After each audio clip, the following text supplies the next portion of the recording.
Okay. Ramana Maharshi చెప్పిందే నేను తర్వాత చెప్పాను అందరికీ. మాట్లాడకూడదని కాదు, మాట్లాడడానికి ఏమీ లేదని అర్థమైంది. ఓకే. అంటే మీరు రమణ మహర్షి, ఓషో ఈ వే ఆఫ్ స్టైల్ చాలా డిఫరెంట్ ఉంది. వాళ్ళ ఫాలోయింగ్ వాళ్ళ మాటలు విని అసలు ఎవరిని ఫాలో కావద్దు. నేను ఒక్కడే ఉన్న భూమి మీద ఊరికి తెలుసుకున్నా. వాళ్ళు కూడా మంచిగా బతికారు. వాళ్ళు ఒక్కొక్కరిని పోలి ఒకరు లేరు. రమణ మహర్షి గోచి పెట్టుకుని ఓషో అద్భుతమైన డ్రెస్ వేసుకుని. ఇప్పుడు నేను ఎవరిని ఫాలో కావాలి? ఓకే. అది అస్తిత్వపు విషయాలే, అవి ఫాలో కాని అవసరం లే. ఓషో తిన్నట్టు నువ్వు తినవు, నువ్వు తిన్నట్టు మీ అమ్మ తిన్నదు, మీ అమ్మ తిన్నట్టు మీ కొడుకు తినడు. ఓకే. కలిసి తింటున్నా. తినడంలో ఎవరు ఎట్లా తింటున్నారో చూసి నువ్వు ఇప్పుడు ఎడమ పంట కింద నవ్వులుతున్నావా, కుడి పంట కింద నవ్వులుతున్నావా, జర చూపివా, నాకు వీడియో పెట్టవని వాడు. ఎవరన్నా ఇంతమంది కలిసి పడుకుంటారు. మా డాడీలాగా పడుకోవాలి, అది నా జీవితాశయం అని చెప్పి వాడు కూడా లేడు భూమి మీద. ప్రకృతి నియమాలకి అనుసరణ లేదు.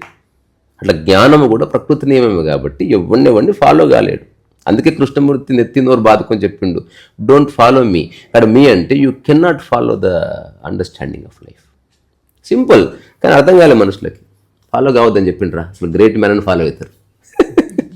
ఎందుకంటే ఇప్పుడు దేవుని నమ్ముతారు. అసలు నమ్మడం నమ్మకపోవడం కాదు విషయం, అదేందో నిర్వచించాలి కదా. ఇప్పుడు యాపిల్ తిన్నావా అని ఒక స్కూల్ పోని పిల్లవాడిని అడుగు, యాపిల్ అంటే ఏంది అని అడుగుతాడు. ఫస్ట్ అదేందో తెలిస్తే కదా. ఇదే క్రిస్టియన్ అడిగితే వాడి దేవుడి డెఫినేషన్ వేరు, ఒక ఇస్లామిక్ స్కాలర్ని అడిగితే అతను వేరే చెప్తాడు, ఒక బుద్ధిస్ట్ ఒక స్కాలర్ ఒకటి చెప్తాడు, ఒక పల్లెటూరులో అమ్మవారిని లేకపోతే బండ్రాయిని పూజించి ఒక ముస్లిం ఒకటి చెప్తుంది. దేవుడు అంటే ఏంది నిర్వచించు ఫస్ట్. నువ్వు ఏ దేవుడు అని నన్ను చెప్పాలనుకుంటున్నావో ఆ దేవుడు ఏందో ఫస్ట్ నువ్వు చెప్పు. అందుకని ఇది చర్చించే అంశం కాదు. Okay, first నిర్వచించు. సార్వజనీనమైన నిర్వచనం ఎక్కడుంది? కానీ నేను చెప్తాను నిర్వచనం. దేవుడు అంటే మనిషి కాదు. ఇప్పుడు దాదాపు కొన్ని మతాలు పడిపోయాయి. రెండోది, దేవుడు అంటే డిస్క్రిమినేషన్ లేని స్థితి. ఇది ఎట్లా చెప్పొచ్చు? వర్షము ఎలాగైతే పడితే ధనికుల ఇళ్ల మీద, బీదవాళ్ళ ఇళ్ల మీద, కుక్క మీద, నక్క మీద, మనిషి మీద పడుతుందో అదే దైవం అంటే. ఒకవేళ నీలో అటువంటి స్థితి అంటే నువ్వు ఏదన్నా ఇస్తే అందరికి వర్షంలా ఇచ్చావు అనుకో, ఆ దైవత్వం నీలో ఉందని ఆ స్థితిలో నిలబడ్డవాడే రమణ మహర్షి. అరటిపండు ఉంటే అన్ని తనకు తిని అందరికి ఇచ్చాడు. ఆస్తులు గీస్తులు ఆయన దగ్గర లేవు. గాలి ఇవ్వని అవసరం లేదు, ఎవరిది వాళ్ళే పీల్చుకుంటారు. ఇప్పుడు నేను నా నెక్స్ట్ జనరేషన్కి డబ్బులు ఇవ్వాలనుకోవడం ఎందుకు? ఇవ్వు, కానీ డబ్బు పట్ల అవగాహన కూడా ఇవ్వు. ఇప్పుడు దీపావళి రోజు బాంబు ఇస్తారు పేల్చడానికి. బాంబు ఇస్తున్నారా? బాంబు ఎట్లా పేల్చాలో కూడా చెప్తున్నారా? కత్తి కిచెన్లో ఇస్తున్నారు, ఎలా కట్ చేయాలో చెప్తున్నారు. కారు ఇస్తున్నావు, ఎలా నడపాలో చెప్తున్నప్పుడు డబ్బు ఎలా ఉపయోగించాలో చెప్పు. ఒకవేళ వాడికి ఇప్పుడు కారు ఎంత ట్రై చేసినా రాలేదు, వాడికి కారు ఇవ్వంగా. డబ్బు అర్థం కాని డబ్బు ఇవ్వకూడదు. Most dangerous thing in the world అనమాట మనీ. అంతే కదా. Money is not honey. ఇవ్వడం లాకడానికి.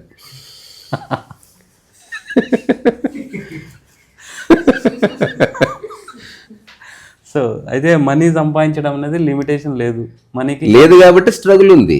నేనేమంటా సింపుల్ బైఫర్కేషన్ ఇప్పుడు నేను పాటిస్తున్నది నిజంగా అర్థమైతే నువ్వు చాలా హాయిగా బతకొచ్చు.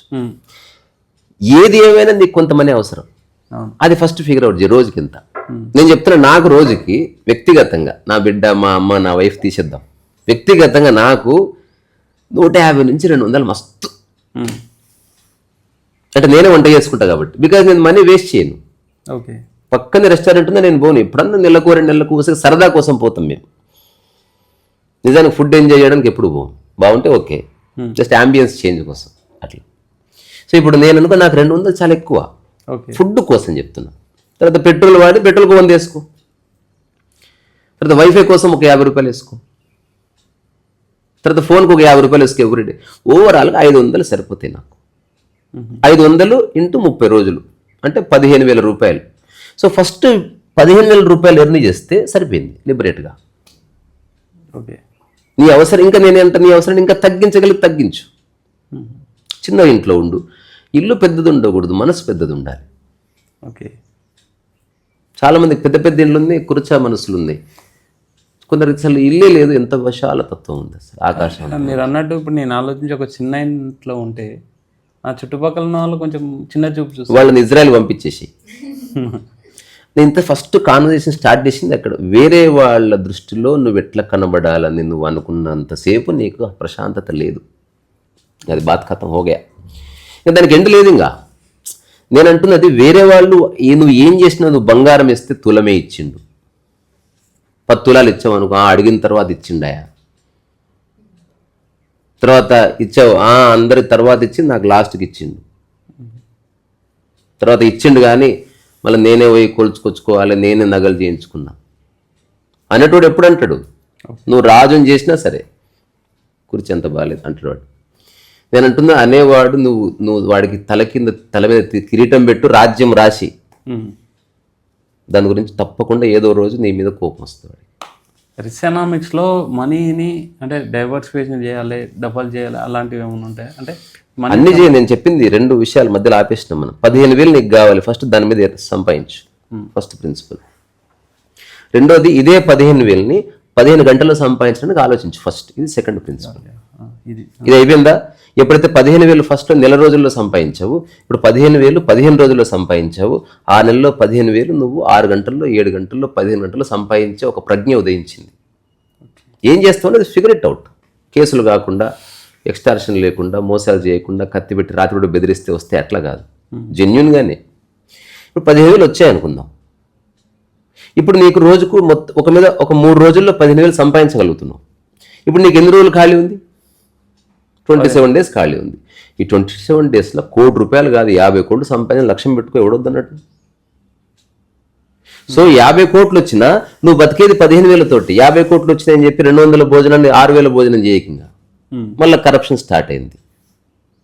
మీరు చెప్తుంటే ₹1 చాలా ఈజీ. నేను నా లైఫ్లో అంతులేంటి సంపద సంపాదిస్తాను. కుక్కలకి, నెమళ్ళకి, అందరికి ఆహారం పెడతాను. ఆల్రెడీ స్టార్ట్ చేస్తా, విరిస్తూ 2 ఆవులు తెచ్చుకుంటున్నాను. ఇప్పుడు నా కెపాసిటీ ఉంది. నేను కొంత బ్యాంకులో డబ్బు వేసి ఫిక్స్డ్ చేశాను, 10,000 వస్తుంది.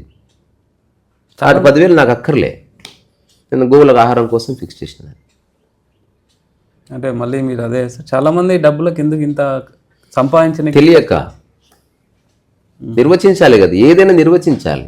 ఇప్పుడు ఊరు వెళ్తున్నాం పద అన్న తర్వాత మీరేమంటారు? ఫస్ట్ ఎట్లా వెళ్తాయి, ఏ ఊరు అని అడుగుతారు. ఓకే, ఉదాహరణకి నేను కెనడా అన్నాను, మీ హోల్ ప్లాన్ మారిపోతుంది. కెనడా అని చెప్పి నువ్వు ఇప్పుడు రానంటావు అంటావు కదా. డబ్బు అంటే ఏందో చెప్పు. నీ దృష్టిలో డబ్బు అంటే ఏమిటి నిర్వచించకుండా ఆనందం లేదు, ఇంపాసిబుల్. అది నేను 100% నిర్వచించగా. అందుకే నేను బుక్ రాస్తా, రీసనామిక్స్ చిన్నది. అసలు ధనికులతో సహా బీదవాళ్లతో సహా ప్రపంచంలో డబ్బు అవసరమైన ప్రతి ఒక్కడు తొందరగా లిబరేట్ అవ్వచ్చు. First you liberate your self from this money. ఎందుకంటే మనిషి సృష్టించిందే డబ్బు, కానీ ఆ డబ్బు మనిషిని ఒక ఆట ఆడిస్తుంది.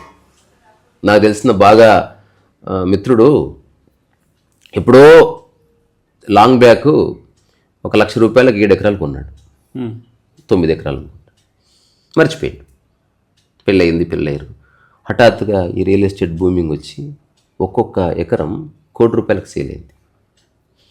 ఇప్పుడు వాళ్ళు ఏం చేశారు, 7 కోట్లు వస్తుంది కదా, బ్యాంకులో వేసుకుంటే 30% నువ్వు బ్యాంక్స్కి ట్యాక్స్ ఇవ్వాలి. ఎందుకు ఇవ్వాలి 30%? అవి పైసలు నావి, వచ్చింది స్వార్థం. నిజానికి గౌరవప్రదంగా ₹100 ₹30 బ్యాంక్కి ఇస్తే అంతా వైట్ మనీగా మారుతుంది. నువ్వు 70,000 ఎంజాయ్ చేయొచ్చు, ₹70 ఎంజాయ్ చేయొచ్చు. ఎందుకు ఇవ్వాలి?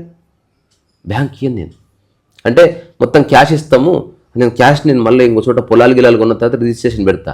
ఇప్పుడు వాళ్ళు ఏం చేశారు, ఒక 3 కోట్ల హార్డ్ క్యాష్ తీసుకొచ్చి ఇంట్లో పెట్టారు.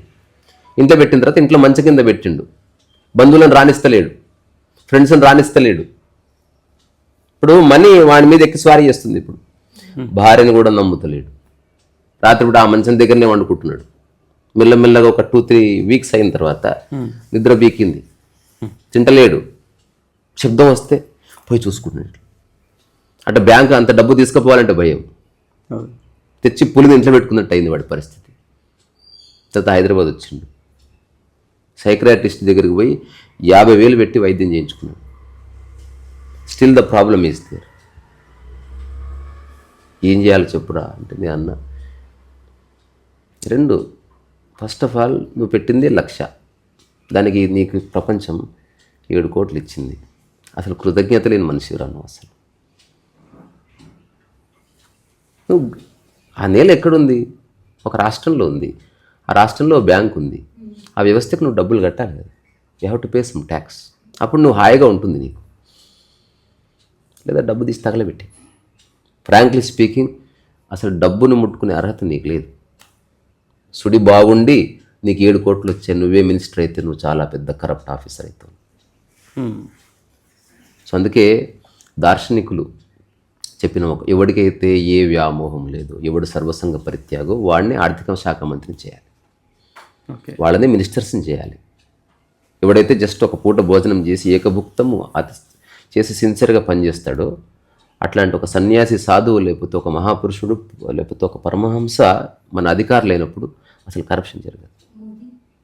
ఎగ్జాంపుల్, మనకు పేర్లు అనవసరం. ఇప్పుడు అంటే మీకు ఇన్ని చెప్తున్న పాలిటిక్స్ గురించి కూడా మాట్లాడుతున్నారు. నేను నాకు అన్నీ తెలుసు కానీ కొన్ని నాకు రిలవెంట్, నేను ఎక్కువ అందరితో మాట్లాడను. అంటే అన్నీ మాట్లాడకూడదు, కొన్ని తెలుసుకోవాలి. నాకు ఎంతవరకు అవసరం అంతవరకు తెలుసుకుంటాను. I'm more interested in the world politics and national politics. I don't like local politics and I really not interest in regional politics. Okay, every person is a politician, first statement అది. వేరే వాడి గురించి ఆలోచించే వాళ్ళందరూ politicians. ఇప్పుడు system ఎలా ఉందన్న? ఇప్పుడు మీరు అంటున్నారు కదా, మంచిగా ఉంది. మంచిది. ఎప్పుడు సిస్టమ్ ఇట్లే ఉంటుంది. ఓకే, ఇప్పుడు సిస్టమ్ చాలా దూరం వదిలే, ఇంట్లో 5 మంది ఉన్నారు, సిస్టమ్ ఎట్లుంది? అయ్యే మాట కొడుకినాడు, కొడుకు మాట తల్లి వినదు. సేమ్ అదే లార్జ్ స్కేల్లో మన రాష్ట్రం అంతే. ముఖ్యమంత్రి చెప్పింది మనీ విషయంలో నేను చెప్పేది, మనీ విషయంలో కరెక్టే ఉంది. ఓకే, సిస్టమ్ సంబంధించిన ఎకానమీ వేరే, ఎకనామిక్స్ ఈజ్ డిఫరెంట్. పర్సనల్, ఇప్పుడు ఉదాహరణకి ప్రపంచం అంతా మన భారతదేశాన్ని 3rd లార్జెస్ట్ ఎకానమీ చేసింది అనుకుందాం, అయినా నీ పరిస్థితి ఏం మారదు.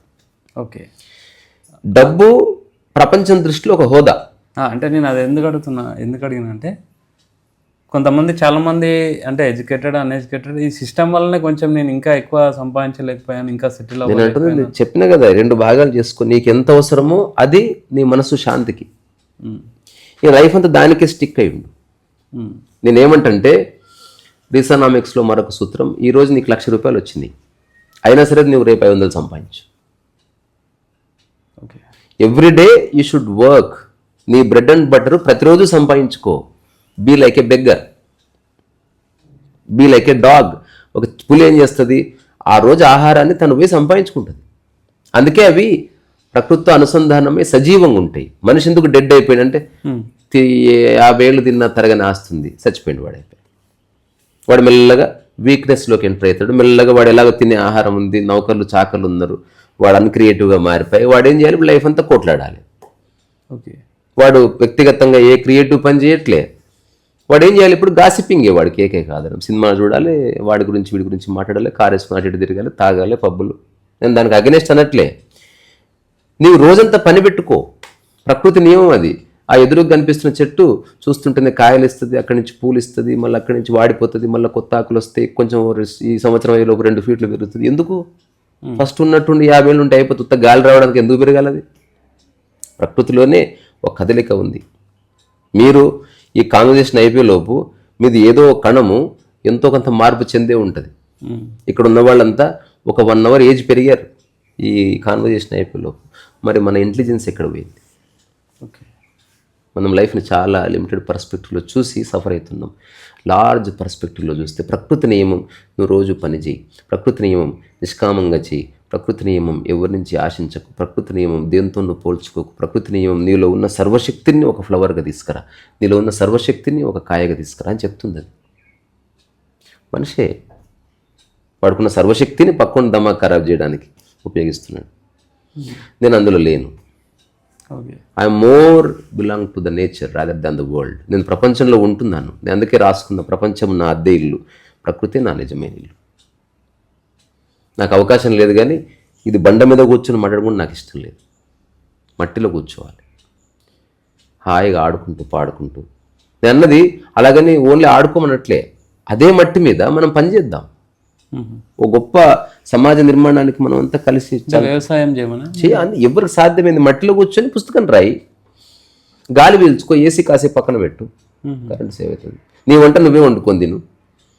ఇప్పుడు నీ ఇంట్లో కూరగాయలు బండాయి, చిన్న గిన్నె పెట్టి బయట బోర్డు పెట్టు, మా ఇంట్లో పండిన కూరగాయలతో ఇంత అన్నము పప్పు చారే ఉంటుంది, ₹20 మీల్, ఎవరైనా వచ్చి తినొచ్చు. నేను చేస్తాను త్వరలో, నాకు వంట ప్లాన్ చేస్తున్నాం. అట్లా వస్తే అది ఓన్లీ పెట్టి మళ్ళా ఆర్గానిక్ వెజిటబుల్స్ని ఎక్కువ అమ్మడానికి కాదు. ఓకే. ఏం చేసుకుంటావు, ఎత్తి కొట్టుకుంటావా డబ్బు? మనం పనిచేయడం వల్ల వచ్చే గౌరవం వచ్చే డబ్బు చాలు. ప్రతి దాంట్లో డబ్బు డబ్బు డబ్బు డబ్బు అయిపోయి ఏంది ఇది? సరే నేను బీదవాడిగానే మరణిస్తాను, ఐ డిసైడెడ్ చలో, ఓకే, నో ప్రాబ్లం, క్యా వరకు పడతా. ఇప్పుడు రిసనామిక్స్లో మనకు వే ఆఫ్ ఎర్నింగ్ కూడా ఎక్స్ప్లెయిన్ ఈ ఫస్ట్ ఇన్హిబిషన్ సిగ్గు వదిలేయి. ఈరోజు నీకు డబ్బు కావాలి, కొంచెం టీ తయారు చేసుకొని దాంట్లో వేసుకొని రోడ్డు మీద పోయి అమ్మిరా. ఓకే. నీ బంధువుల పెళ్ళిలో పోయి నువ్వు ఛాయ్ అమ్మి రావాలి, అంత ఓపెన్ మైండ్ ఉండాలి. నేను అమ్ముతా, ఐఎమ్ రెడీ. నాకు అవకాశం రాలే, నేను చేశాను, రోడ్డు మీద అన్ని పనులు చేశాను. అంటే వే ఆఫ్ థాట్ థింకింగ్ రావాలంటే ఇలా మనం నువ్వు ఇన్హిబిషన్ అంటే సిగ్గు వేరే వాడు ఏమనుకుంటాడు అనేదే చంపుతుంది మనల్ని. పని అందరు చేయగలుగుతాడు, ఎవరు లేకపోతే ఎట్లాగానే ఉంటున్నాడు. అక్కడి నుంచి బామ్మడిది రాగానే వాడు పెడుతున్నాడు, అమ్మ ఇజ్జత్ పోతుంది, ఊరికి పోతే వాడేం చెప్తున్నాడు. అదే చెప్పుకొని అవకాశమే. నువ్వేమైనా మర్డర్లు చేస్తున్నావా, మానభంగాలు చేస్తున్నావా, ఎక్స్టార్షన్ చేస్తున్నావా, లేకపోతే కరప్షన్ చేస్తున్నావా? నీకు నచ్చిన పని చేసుకుంటున్నావు. అన్ని పనులు గౌరవప్రదమైనవే కాదనుకో, నువ్వు వేరేవాడు పెట్టి టీ ఎందుకు తాగుతున్నావు? అంటే ఒక గౌరవప్రదంగాని పనిని చేసే వ్యక్తి దగ్గర టీ ఎట్లా తాగుతావు? క్వశ్చన్ కదా. ఇప్పుడు వండడం మామూలు సాదాసీద పని. అమ్మ వండే ఫుడ్ ఎట్లా తింటావు? దొంగ నా కొడుకాను. ఆ పని మీద రెస్పెక్ట్ లేనప్పుడు ఎట్లా తింటావు నువ్వు అసలు? ఇప్పుడు నేను వండుతా, మా ఇద్దరి మధ్యన ఎంత హెల్తీ కాన్వర్జేషన్ ఉంది. పప్పా నేను రేపటి నుంచి కర్రీ చేస్తాను, నువ్వు అన్నం చేస్తావా?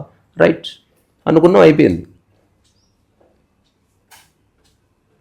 అన్ని పనులు గౌరవప్రదమైనవి. ఫస్ట్ అది తెలుసుకోకుండా జీవితంలో ఏ క్రాంతి రాదు, ఏ కాంతి రాదు.